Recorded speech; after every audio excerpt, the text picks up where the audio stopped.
할렐루야. 네, 오늘도 우리 거함 수요 자리에 오신 여러분 주님의 이름으로 환영하고 축복합니다. 우리는 모두 남들에게 인정받고 싶고 모두가 나를 좋아해 줬으면 하는 그러한 마음들을 가지고 있습니다. 그래서 나의 부족한 모습을 사람들에게 보이지 않고 좋은 모습만 보여주려고 우리는 노력하곤 합니다. 그런데 우리가 남들에게 인정받고 모두가 나를 좋아해 줬으면 하는 그 마음에 너무나 집착하다 보면 우리는 남들의 시선을 지나치게 의식하게 됩니다. 그러다 보니 남들에게 미움받지 않기 위해 나는 원래 그런 사람이 아닌데, 나는 그런 생각을 가진 사람이 아닌데, 나의 모습과 이 나의 생각을 자꾸만 꾸며내는 모습을 보일 때가 있곤 합니다. 그런데 과거 이 베드로 또한 남들의 시선을 의식하며 자신의 생각과는 다르게 행동하는 모습을 보여줬을 때가 있습니다. 과거 베드로는 바울과 바나바가 있는 이 안디옥에 방문하여 이방인 그리스도인들과 함께 식사도 하면서 그리고 교제도 하면서 함께 즐거운 시간을 보내고 있었습니다. 그런데 그때 할례와 율법을 지킬 것을 주장하는 유대인들이 그 자리에 들어오자 베드로는 갑자기 그들의 시선을 의식하며 그 자리를 슬그머니 피하였습니다. 그 이유는 그때 당시 이 초대교회에서는 이 이방인 신자와 유대인 신자들 간에 그 율법에 관한 문제로 큰 갈등을 겪고 있었기 때문입니다. 그때 당시 이 유대인 신자들 중에는 율법의 행위들을 지키는 것이 구원의 조건이라 믿는 사람들이 많았고, 그래서 그들은 이 이방인 신자들에게 율법을 지키고 할례를 받을 것을 강요하게 되면서 이들 사이에는 크나큰 갈등이 일어나고 있는 상황이었습니다.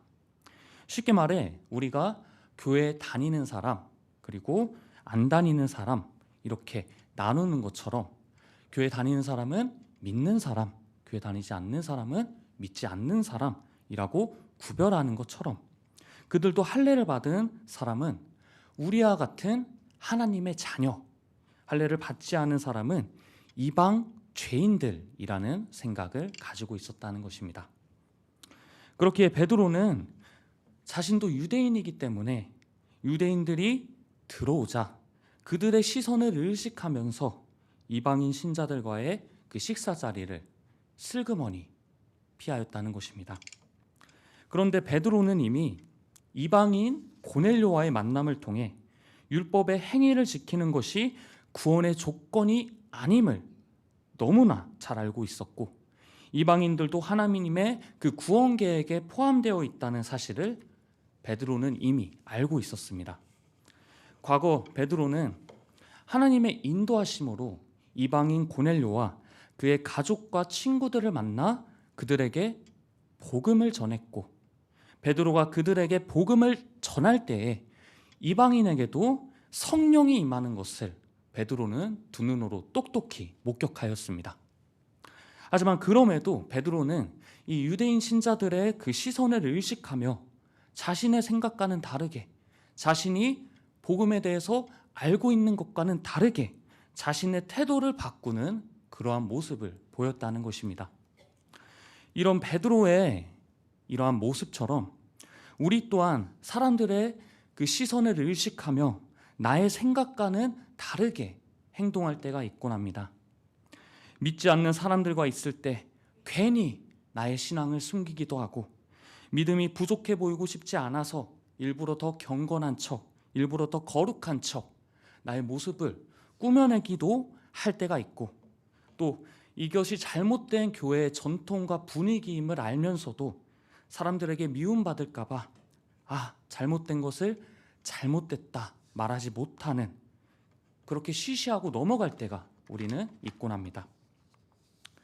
우리에게 이런 모습이 나타나는 이유는 사람들에게 우리가 잘 보이고 싶고 미움받지 않고 싶기 때문입니다.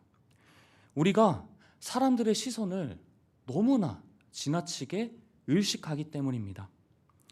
우리는 모두 수많은 인간관계 속에서 정말 많은 사람들을 만나며 그들과 관계 맺으며 살아갑니다.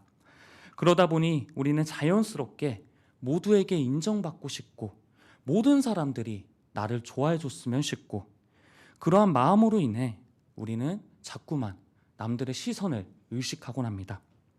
하지만 우리가 알아야 할 것은 우리가 이 다른 사람의 인정과 그리고 그 찬사에 너무나 집착하게 되면 우리는 그때부터 하나님의 뜻대로 하나님의 말씀대로 살아갈 수 없게 된다는 것입니다.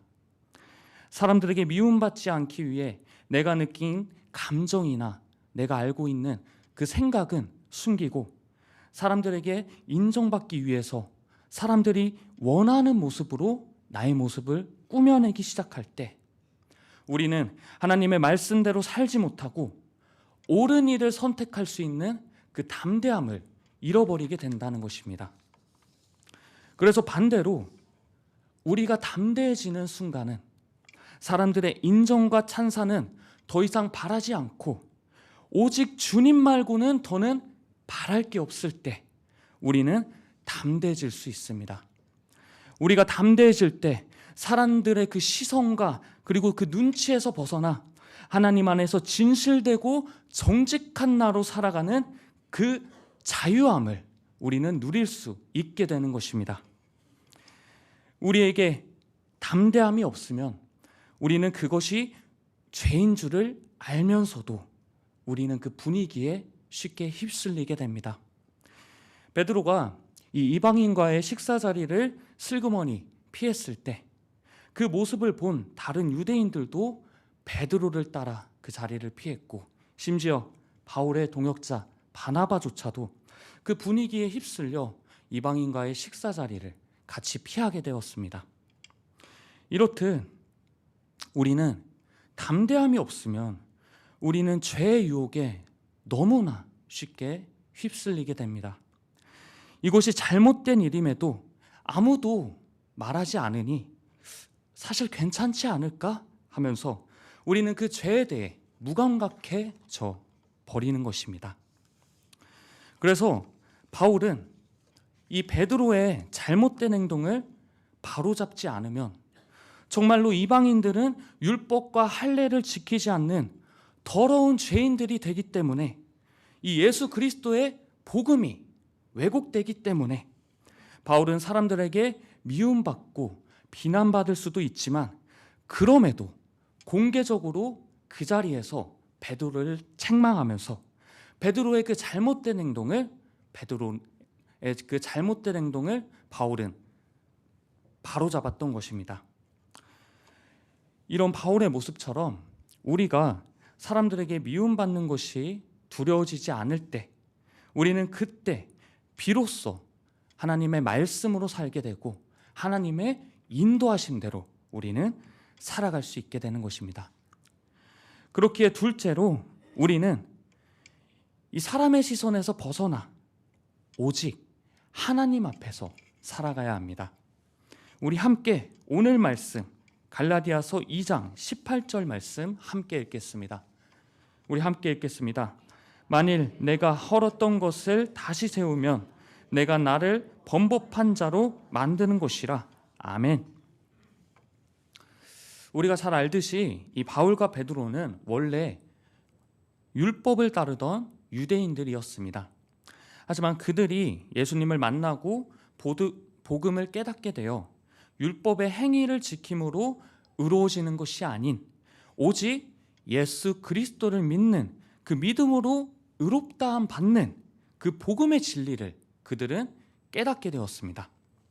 그래서 방금 읽은 이 18절 말씀에서 바울이 하는 이 말은 만일 율법의 행위를 중요시하는 이 형식적인 신앙을 다시 세우고 이것을 다시 따른다면 그것은 스스로 예수님의 복음을 부정하는 모순된 일이라는 것입니다. 그렇기에 바울은 이 예수님의 복음이 왜곡되는 것을 가만히 둘 수 없던 것이었습니다. 이 복음이라는 것은 우리가 의로우신 예수님을 믿고 따를 때 우리가 그분으로 인해 그분 안에서 이루어지는 하나님의 은혜입니다. 그런데 이런 율법주의적인 신앙은 하나님의 은혜가 아니라 나의 행위로 이루어지는 신앙, 쉽게 말해 나의 행위로 인정받으려는 신앙입니다. 오늘날 우리들도 이 하나님과의 관계보다 이 신앙의 행위들, 예배, 헌금, 봉사를 빠지지 않고 잘 지키는 것만이 신앙생활이라고 착각할 때가 있습니다. 이런 하나님과의 교제가 없는 이 형식적인 신앙은 나도 모르게 자기 의에 빠질 수 있습니다. 내가 이 정도로 열심히 신앙생활을 했기 때문에 라는 그 착각에 빠져버린다는 것입니다. 이 자기 의라는 죄는 너무나 교묘해서 우리 스스로 알아차리기가 쉽지가 않습니다. 예를 들어 우리가 말이나 행동으로 죄를 지으면 다른 사람들도 쉽게 알고 나 자신도 쉽게 알아차릴 수 있지만 이 자기 의는 신앙생활에 열심히 있는 곳에서 생겨나기 때문에 누구보다 열심히 신앙생활을 했다고 자부하는 나의 그 마음 가운데 번식한다는 것입니다. 그래서 유진 피터슨이라는 학자는 이 죄에 대해 경건병이라고 이름을 붙여줬는데, 그가 말하길 이 병이 위험한 이유는 남들이 봤을 때 겉으로는 예배와 기도와 봉사를 너무나 열심히 하는 경건한 모습의 성도이지만 사실 이 내면의 변화, 삶의 변화가 없는 형식적인 그러한 신앙생활을 하고 있다는 것입니다.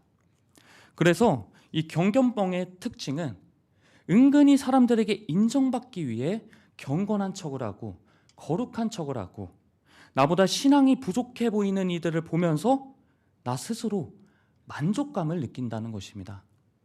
그러다 보니 자꾸만 이 신앙의 기준을 만들고 지켜야 할 그 규칙들을 세우고 그것을 지키지 못한 이들의 믿음을 판단하면서 역시 나는 믿음 좋은 사람이야, 역시 나는 신앙생활 제대로 하는 사람이야 하고 스스로 잘못된 만족감을 얻는다는 것입니다.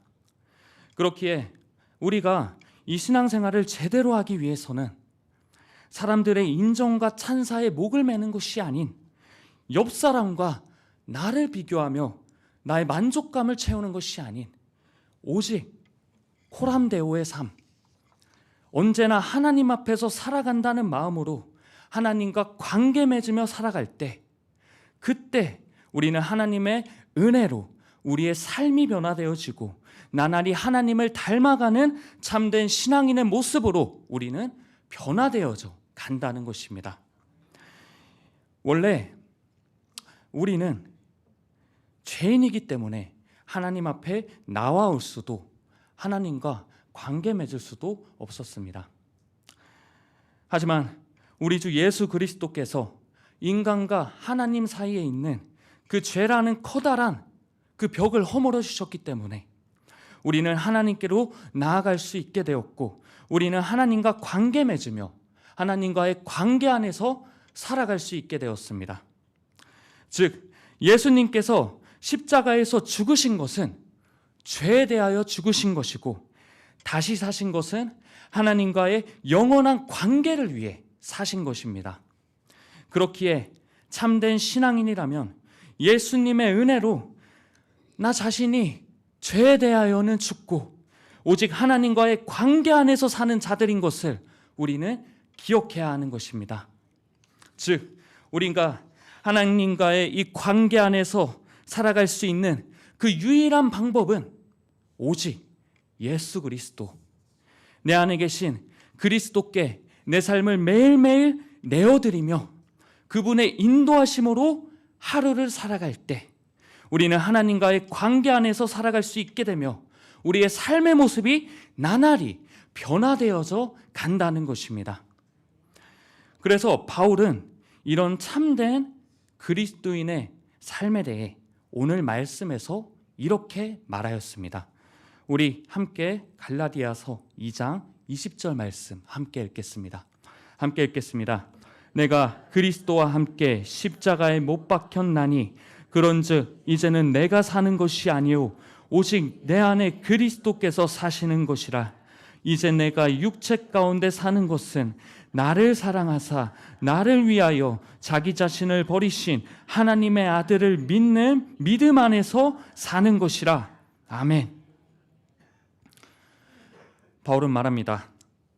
나를 중심으로 나의 욕망과 나의 욕심을 따라 살던 나는 죽었고 이제는 오직 내 안에 살아계신 그리스도를 중심으로 살아간다고 바울은 고백하였습니다.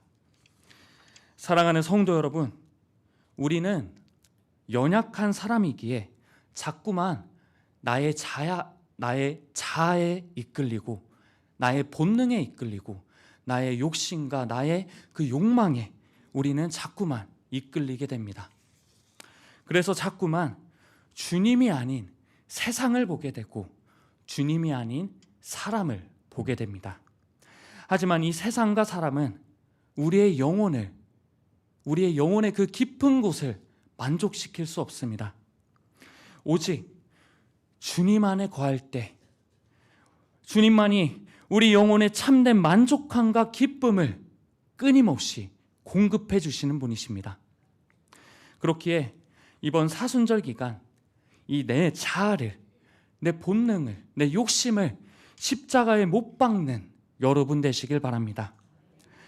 그리하여 주님이 내 안에 살아 역사하심을 믿고 오직 주님께 내 자신을 맡기시길 바랍니다. 그리하여 언제나 주님과 동행하며 이 세상의 시선과 기준에서 벗어나 오직 주님 안에서 참된 자유함과 만족함을 누리며 살아가는 여러분 되시길 주님의 이름으로 기원하겠습니다.